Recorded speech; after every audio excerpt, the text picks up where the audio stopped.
What's up, tennis fans? I'm Lauren Lynch, and this is Tennis Now, your source for the latest tennis news. Now, before I start anything, I just want to remind you to subscribe to the Tennis Now YouTube channel. You click that button right up there. The French Open is staying put in Paris. The French Tennis Federation has voted to keep the French Open as its traditional Roland Garros venue in Paris.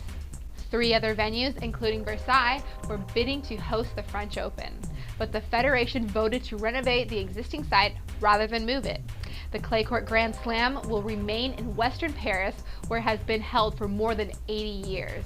The planned renovation is expected to cost about $370 million and expand the site from 2.3 acres to about 33.8 acres. The French Federation announced the Federation decided to stay on its original site. It chose an ambitious, prestigious project, resolutely looking for the future.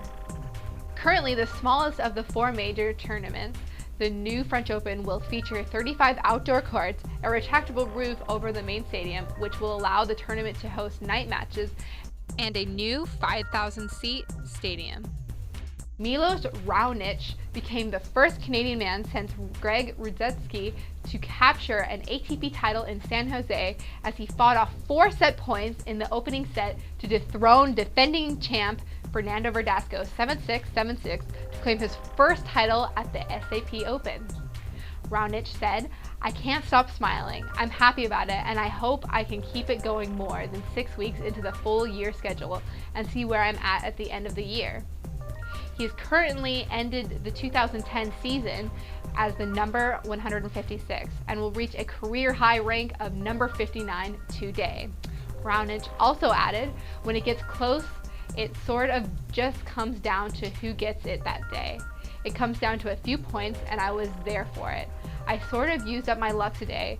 In a way, it came out the way I wanted it to."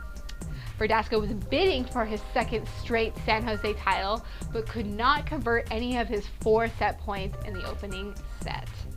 He praised Raonic after the match. "He has good potential, and he's one of the best serves. And also on the baseline, he plays so aggressive. The moments he needs to play solid, he plays solid, and I think that he can be a top 20 player very soon." Tennis Now photographer Tony Chang was on hand in San Jose to shoot all the action. Check out Tony's photos on our photo gallery labeled San Jose. Robin repeated in Rotterdam. Robin Soderling successfully defended his Rotterdam title and strengthened his hold on the world number 4 ranking in defeating Jo-Wilfried Tsonga 6-3, 3-6, 6-3. Soderling has won 2 titles in 3 tournament starts this season while showing no signs of slowing down after a coaching change. Fellow Swede Magnus Norman, who coached Soderling in 2 straight French Open finals, stepped down as coach at the end of the 2010 season. Claudio Pistolesi took over as a new coach, and Soderling has responded in posting a 13-1 record on the season, with his lone loss coming to Alexander Dolgopolov in 5 sets last month at the Australian Open. Kim Clijsters regained the world number 1 ranking, but Petra Kvitova reigned in Paris.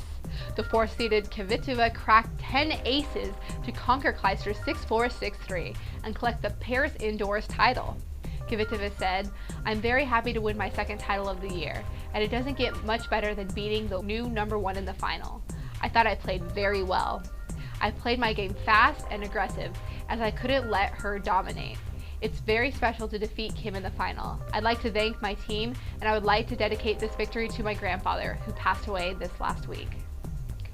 Clijsters surpassed Caroline Wozniacki to regain the world number 1 ranking for the first time since March 19, 2006. She's the first mom to top the world rankings. Clijsters said, "My opponent was just better today. I couldn't play my best because she put so much pressure on me. I had to go for it because if I put it in her hitting zone, she was dominating. If she continues to play like that, she will be top 10 before long. She is so much fitter and moves better than last year."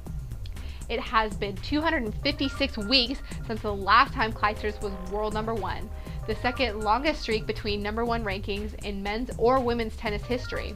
Only Serena Williams had a longer break between her time as world number 1, going 265 weeks before regaining the top spot. Clijsters said, I'm proud that I have achieved this in my second career and as a mom. Well, that wraps us up for today, tennis fans. I wanted to remind you that there's someone who's won a trip to Miami, and there's people who've won several prizes. Guess what? Right now we're having a contest for airfare inside the continental US for you and a friend. I think you should sign up. There's a link down below in the info section, and you can also go onto tennisnow.com and sign up there. I'm Lauren Lynch, and this is Tennis Now. See you Friday.